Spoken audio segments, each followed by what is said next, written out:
Hey, what's going on, everyone? My name is Matt Jarbo. This is Whatever, a show where I talk about whatever I want because it's my show. And if you don't like it, then why are you fucking here?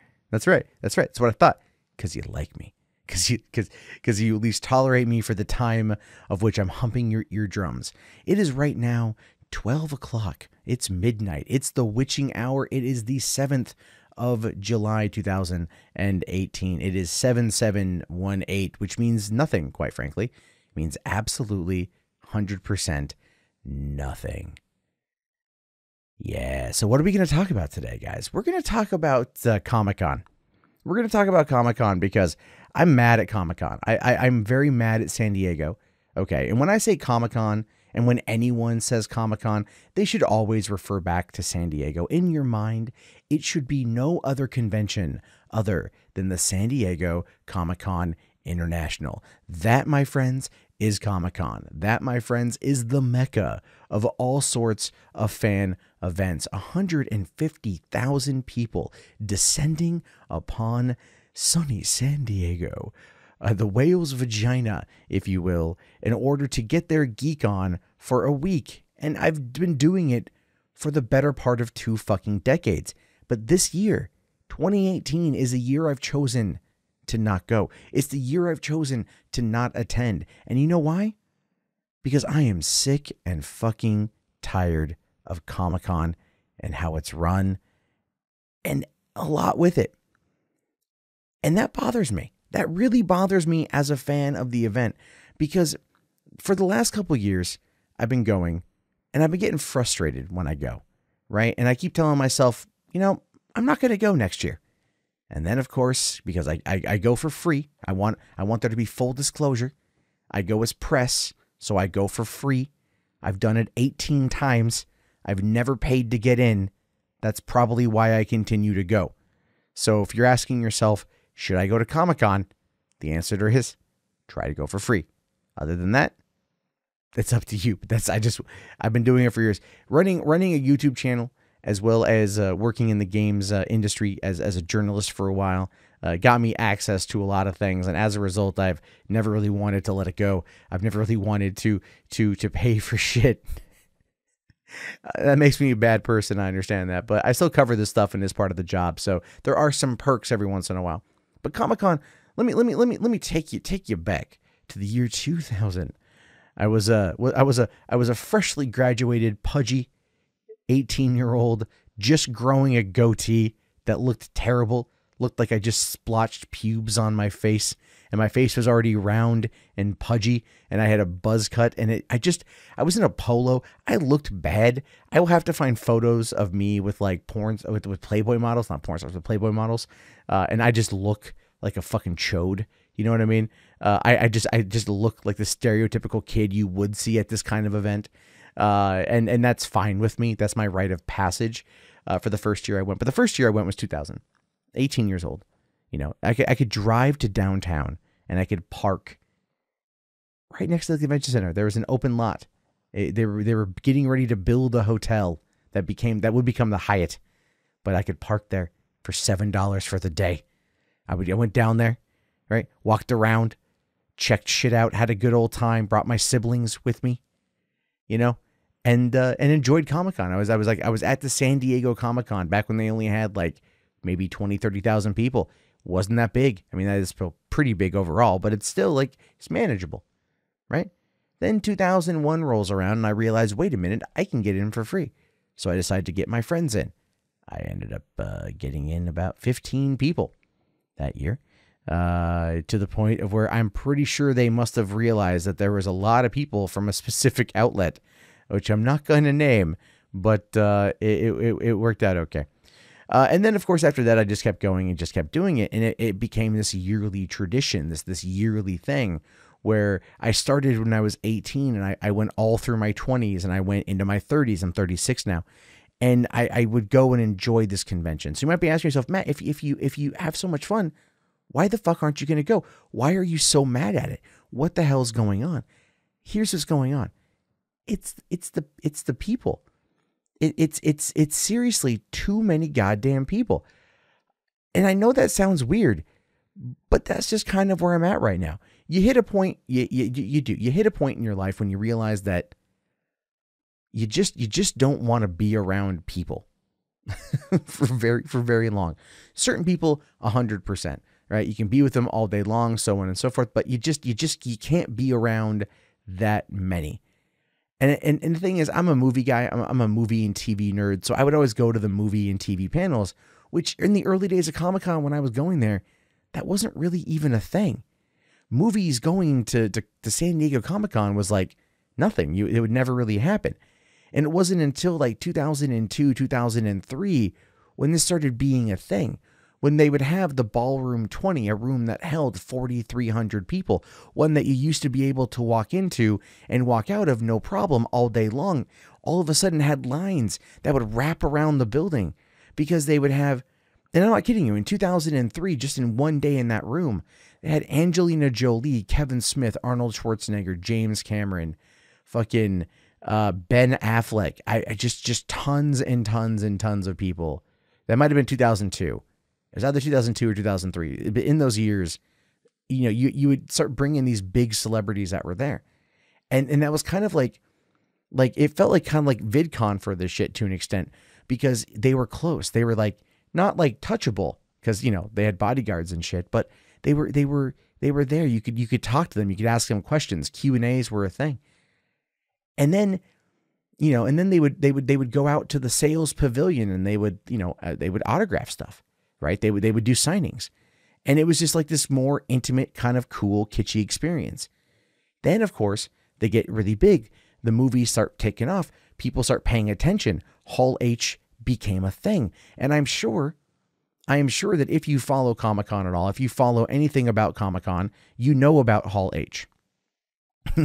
You know about Hall H. You know it's where movies go to get premiered. It's where big celebrities go. It's the biggest room at Comic-Con. It literally holds 6,500 people. And it's that room that is the catalyst, is the reason for why I don't want to go back. Because I just don't want to go this year. Because that room is where I always want to go. And that room is where I consistently keep getting fucked out of going. And again, this is a real hashtag first world problem situation. But at the same time, it's some bullshit. This goes back a couple years.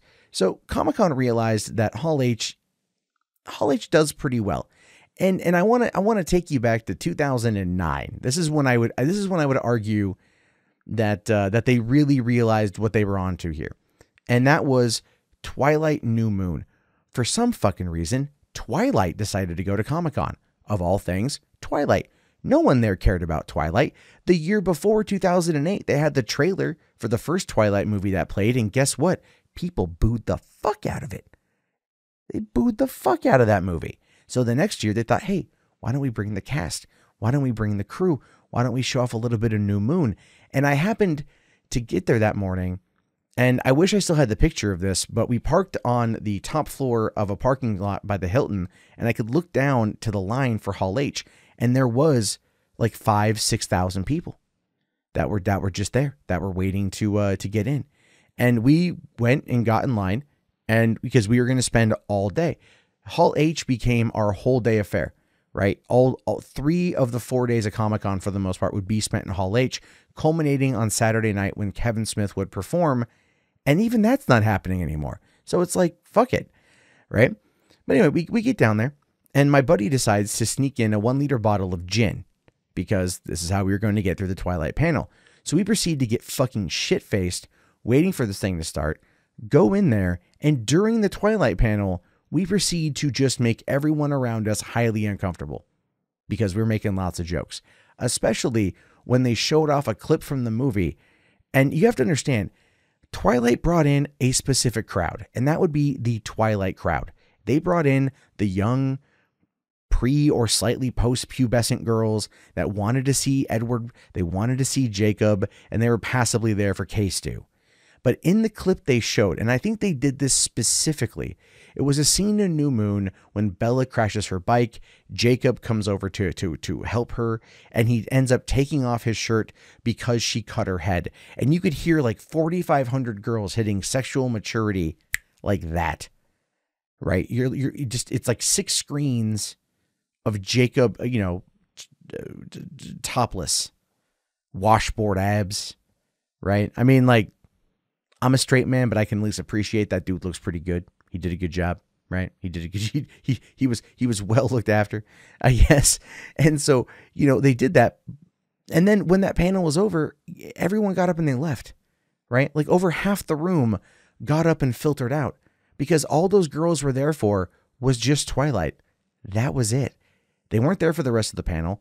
They weren't there for anything else. They got the 1-day badge and they fucked off.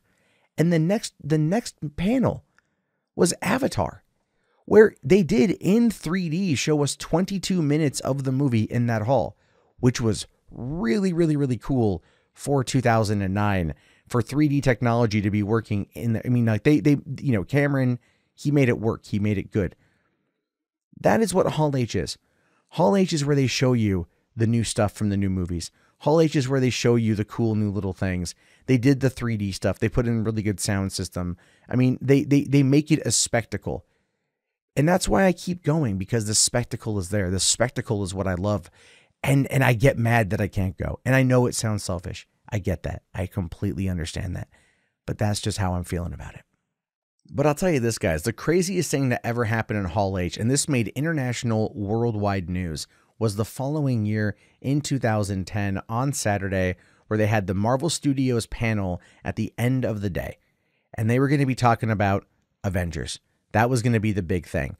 But before that, they had the Universal Studios panel, and they had Paul up there, right? Simon Pegg, Nick Frost, Seth Rogen talking about the movie. And after this panel, in between that and the Avengers panel, there was a seating dispute. Now, you got to keep in mind that this room, 6,500 people, more than 6,500 people want to get in. We're talking thousands more people want to get in.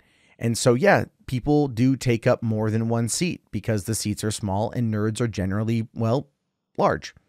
All of my friends I'm with are all big people, bigger than me. We try to, crumple it in, but at the same time, sometimes you maybe move over to another seat. Say that you're holding it for a friend going to the bathroom. That's right. That kind of asshole. However, it is kind of kill or be killed at Comic-Con, so you have to kind of roll within that particular regard. But during this intermission, during this break, there was a seating dispute where a gentleman was upset that his seat wasn't being, was not saved. Someone else took it. They got into a bit of a fight, and that dude pulled out a pen and stabbed it into the eyebrow area of the other guy. Now, word quickly traveled through the room because the room was put on essential lockdown. We sat there not quite knowing what was going on. You have nearly 7,000 people in a room wondering why they can't leave, wondering why the panels are being delayed, and wondering all of a sudden why there's so many cops that are there. And then why is there an ambulance that's here? And then why are they taking that guy out on a fucking stretcher? And then why are they cleaning up a lot of blood? And then it makes you really think, really question, what the hell is going on? What in the hell is happening? And that is ultimately what, that incident was, because people a guy got stabbed in the eye essentially, and it made worldwide news. This is how you knew that Hall H is not just a big part of Comic-Con. It's a big part of pop culture. It's been molded into that. And now it's too big. It's too crazy. It's too much. And that's kind of where we find ourselves now, 8 years later. Just as a quick side note, at the end of that day, they did do the Marvel Studio panel. And yeah, I was there when they literally had every single person from that movie on stage. We're talking Robert Downey Jr., Mark Ruffalo, Chris Evans, Scarlett Johansson, Jeremy Renner, Samuel Jackson, Chris Hemsworth.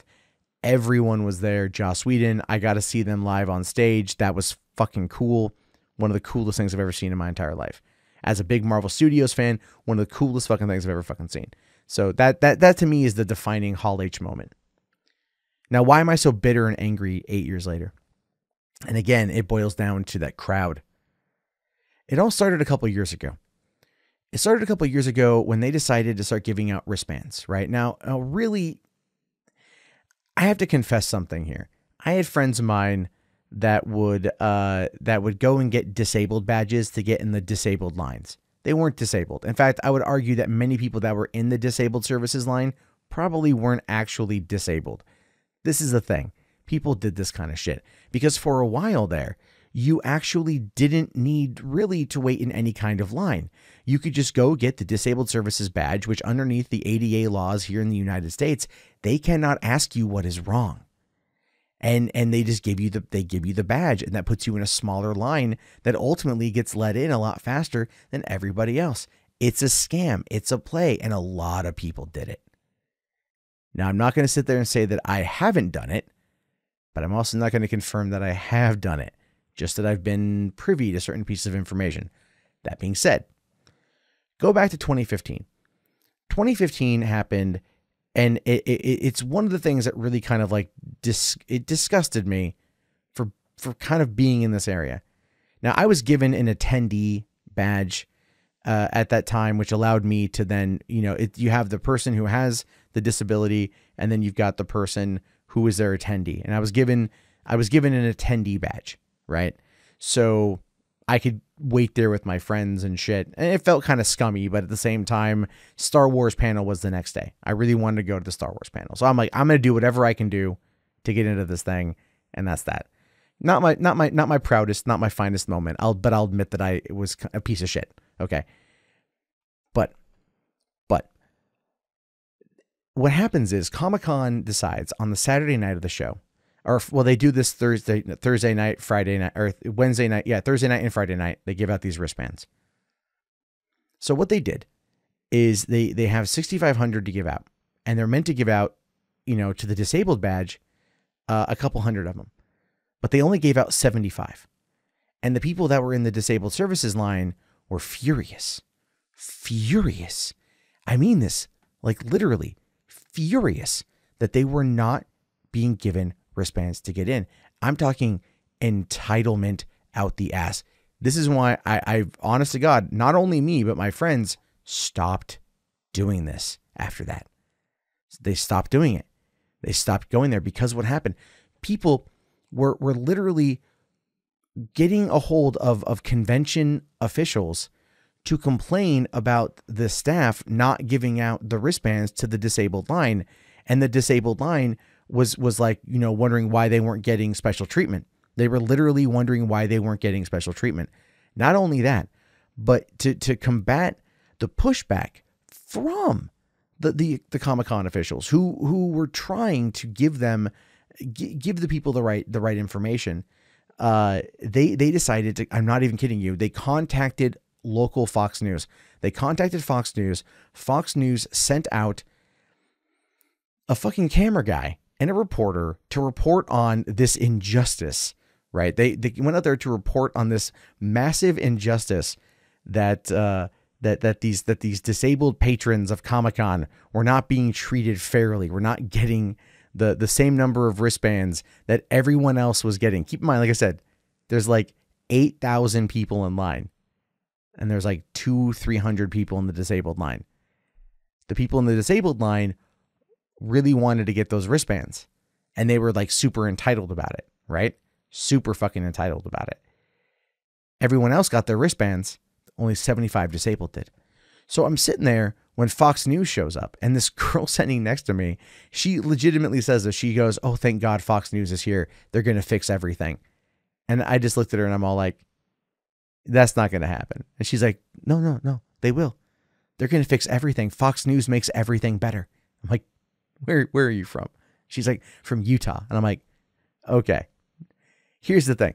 There's quite literally no way that this Fox News reporter is going to sit there and get a bunch of right-wing conservatives to all of a sudden become bleeding heart liberals for disabled people who want to get a wristband to go check out Star Wars the next day. That's not going to fucking happen.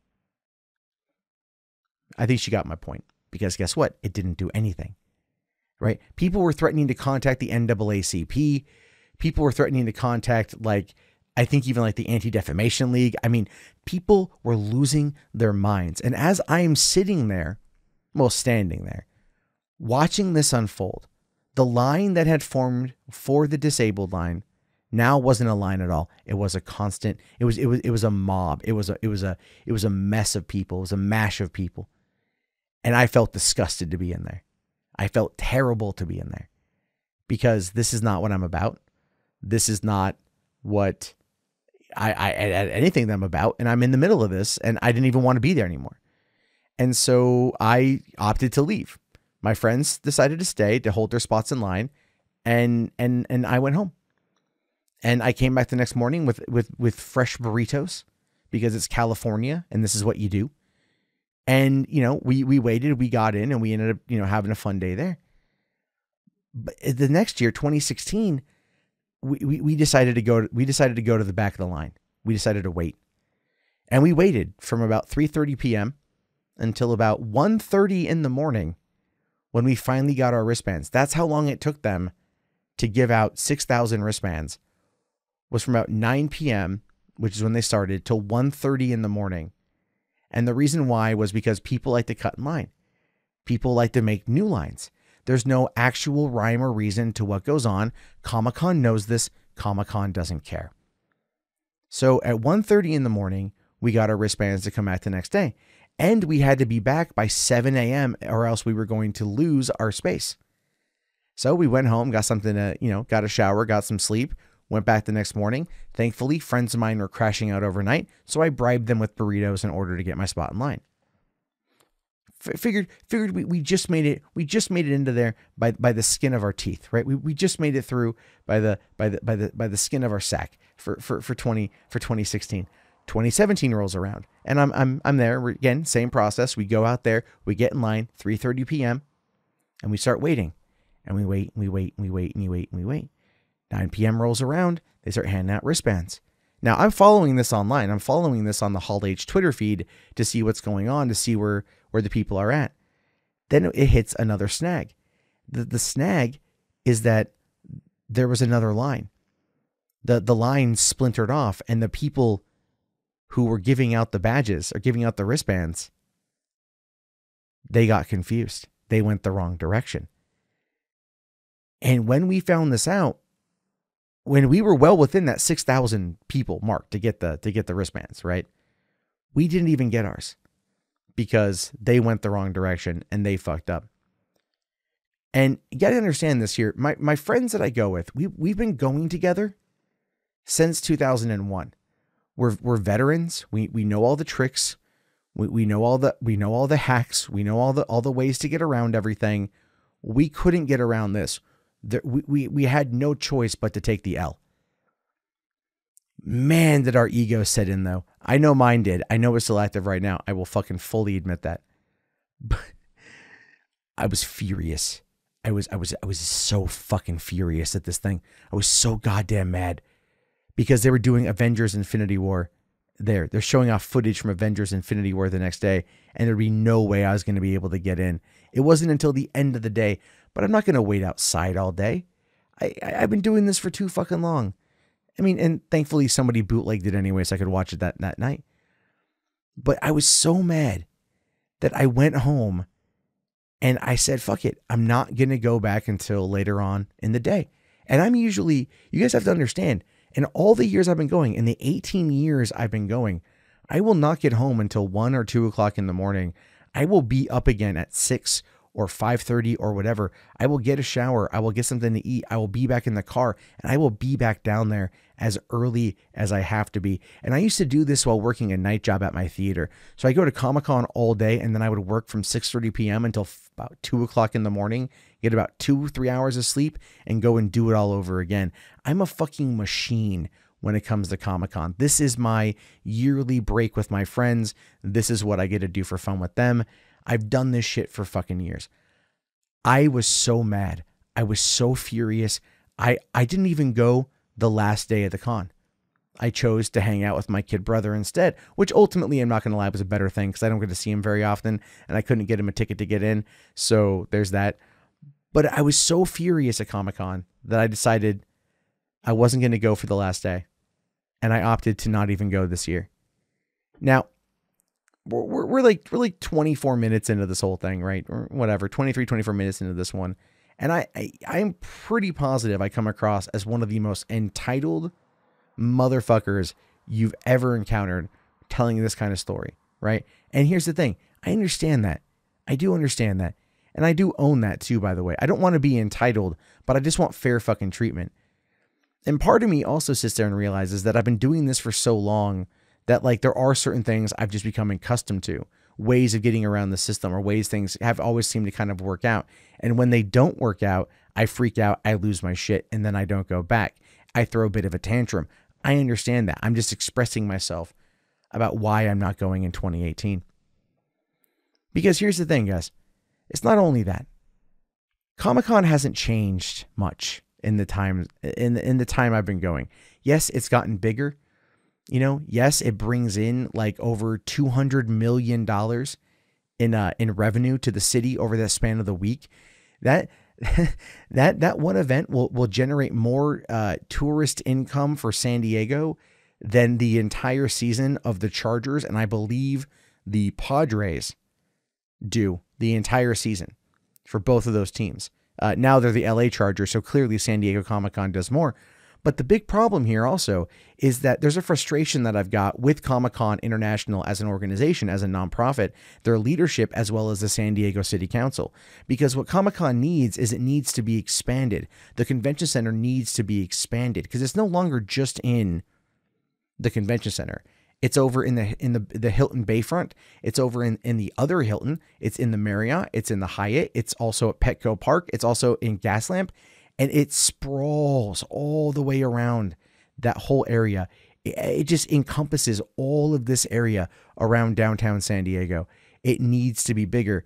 And the city council is so fucking inept that they actually tried putting in, I'm not even kidding you, a couple years ago, they were all set to vote on the extension, a 200,000 square foot extension to the convention center. And one of the city councilmen tried to tie in a brand new stadium for the Chargers along with that bill. They were going to vote on doing something that would be bringing in a lot more, allow them to accommodate a lot more people for Comic-Con, and they didn't. They didn't. They decided that they wanted to try to bring in a new stadium. And again, my frustration with Comic-Con also does kind of fall to that as well. When I lived in San Diego, the city council, they're idiots. They've been idiots for years. It's different people. Okay. A whole bunch of them got booted out of there when there was this whole, they were busted for basically taking kickbacks to sell automatic weapons out of the back of a mob run strip club. So it's like, that was a big deal, but they're still inept, inane, and dumb. And it's got to be just living in San Diego because it's a beautiful city. It's a great city. If I ever have the opportunity to move back to California, and I can afford it, I want to go to San Diego. That's where I want to be. It's just, I love it there. Also really good Mexican food. And also I wouldn't need to pay for housing to go to Comic-Con. Because yeah, I'd still go. Come on, it's there. The point is, in all of this rant and all of this story time type shit, I'm frustrated that something I've gone to for 18 years of my life, literally half of my life, has become this massive soulless corporate event. And it really has. It hasn't grown. It hasn't changed. The same vendors are in the same spot with a lot of the same material. You used to go to Hall H or the other panels and you'd have the opportunity to get in and ask questions. And now Q&As to me are the most boring, vapid, insipid thing I've ever encountered because you get dumb questions. And then even when you get insightful questions, they're dumb fucking answers. But I'll tell you the dumbest one. The dumbest goddamn one. This one still to this day, Jesus Christ. 2009, okay? I keep going back to Hall H 2009, but this is true. The movie 9, that animated film starring Elijah Wood and Jennifer Connelly, produced by Tim Burton and Timur Bekmambetov, who did Wanted and Night Watch and stuff. They were all there. Showed off a clip from the movie. It's an action sequence. Jennifer Connelly's character, I forget which one she was, like 6 or something. She does some stunts or whatever. And then it comes time for the Q&A section. And a woman, God bless her, walks up to the microphone. And I think she's just doesn't know what to ask, doesn't know what to say. And this is what she legitimately says. She says, this question is for Miss Connelly. I'm curious, what was it like to do the action scenes in this movie? And Jennifer Connelly, as sweet as can be, just responds back with, well, it's an animated movie, so all I did is lend my voice. Now, the crowd erupted at this. The crowd very much responded to this, and that woman didn't feel very well, and I'm pretty sure. And whoever she was, I get it. I understand it. You can choke under pressure. First thing comes to your mind. I get it. But you would get questions from people that would like ask Megan Fox if she wanted to be in a sex tape. Then that same person would be back the next day asking Patrick Stewart if he wanted to be in a sex tape. You just get all of these questions that people want to ask, but it's like they're never anything that's interesting. It might be interesting to them, but then again, I'm just an elitist, so obviously not to me. And then you get the answers, and the answers are always so fucking cookie cutter. You know, it's like studio approved answers. Like, you can't talk about the movie. You can talk about this. If they ask you, what is it like to work with this person? It's, I love them. They're great. They're fantastic. It's all of these canned cookie cutter responses. And that just becomes this thing where you know what's coming. You can almost recite it word for word before they do. You just, it's like a muscle memory response for these people. And if you've been in there as much as I have, you know it's a muscle memory response for you too. And it's just lame. And lame is not what Comic-Con should be. And that's kind of what it's become. I understand that it's grown in popularity. I understand that geek culture has taken itself to new and insane heights, and they are trying to keep up with the demand. But for long-term attendees who have gone for the better part of 2 decades, it is not the same. And it's making no real effort to try to be the same. And people who make it their yearly Mecca trip to get there, right? That's they're finding Mecca. Have realized that it's just a lot of that. So they look for smaller conventions. But here's the problem, and this is the truth. This is the honest truth. Smaller conventions also suck. Because you go to a smaller convention that's in a town that's not San Diego, it's not Comic-Con. There's maybe 15,000 people, if that is a large number. Maybe 3,000. I've been to some small cons. And you get there and you think to yourself, this is nice. It's small. It's more intimate. It's refreshing. And then you walk in and you walk around and you do a lap and you realize that's it. That's what's there. That's everything. And then you realize that it's not San Diego. And those familiar things that you don't quite like, that you're over, that you can predict, that you expect, aren't there. And then that creature comfort that you've grown accustomed to being there, or just that comfort level with those many people, are not there. And you find yourself getting bored, and you find yourself not really wanting to be there because it's not Comic-Con. It's not the biggest, craziest convention of its kind in the entire world. One that you've spent nearly 2 decades going to. And one that I can honestly say that I've probably spent the last couple of years not fully appreciating. And in retrospect of this whole recording, because I didn't start off wanting to go down this path, I feel guilty at this point for not respecting all the time I spent there. The last couple of years, I think I've been in, you know, I'm older now. I started going when I was 18. I had tons of energy. I would be awake for nearly 4 days straight. Now I'm 36 and I'm fucking tired all the time. And it's not going to change if I went this year. It's not going to change if I go next year. The older I get, the more it stays the same. We're Matthew McConaughey, and those are high school girls. But it's not a good way. It's not to say I'll never return to Comic-Con. I want to. It still is, quite frankly, one of the only times I get to spend with certain people every year. And I look forward to that. It's a place where I've seen and met tons of celebrities. You get your con friends. you meet. I've met this one girl once from Sweden. I met, hung out with her the whole time.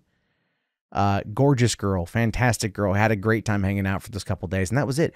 It was like a two ships passing in the night sort of thing. I've had drunk friends, get booted out for being drunk on site. I have more memories of Comic-Con than I probably do of literally anything else in my life. And it does bother me on a very personal level that I've become so jaded and cynical with the event. And honestly, at the end of the day, it's probably best for me to not go this year, to take a bit of a break, to let somebody else have that spot who would enjoy it more than me. And not so much worry about everything else I have to worry about when I'm there. Because here's the thing, guys. When I say I go as press, I still want to cover it. I still want to do the videos. I still want to get the videos up. I still want to provide you guys with that footage. But here's the problem. And this is a big ass problem. There's no fucking internet. So I can't do shit. And the people that have a hotel nearby and they have internet, they can get that shit up. I can't do a goddamn thing. So that's another part of the frustration. I go down there for work and I can't even work. And then by the time I get the stuff out, it's already too late. People have already moved on. And any kind of earning potential that would offset the cost of going is also out the window. So yeah, it's a weird thing. It's a weird thing. My love of Comic-Con is hindered by my disdain of how it's run. And I'm not sure if that will ever fully change. But what I will do is when it happens in 2 weeks, I will follow my friends on Facebook. I will look at their photos.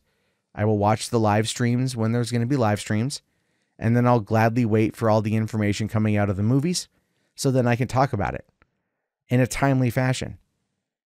It's going to be funny because I go to Comic-Con to experience it and to make money off of talking about it.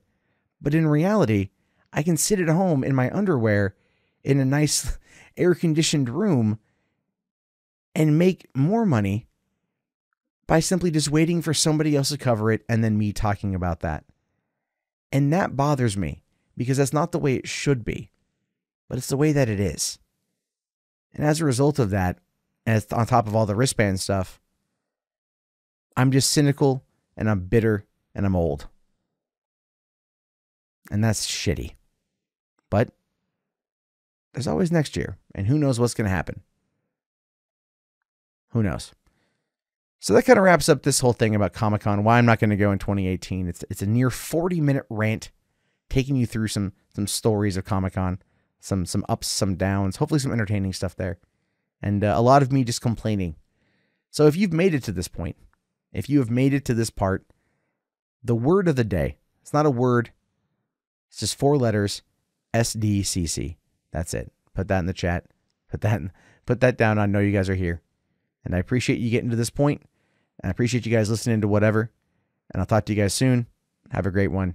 And peace out.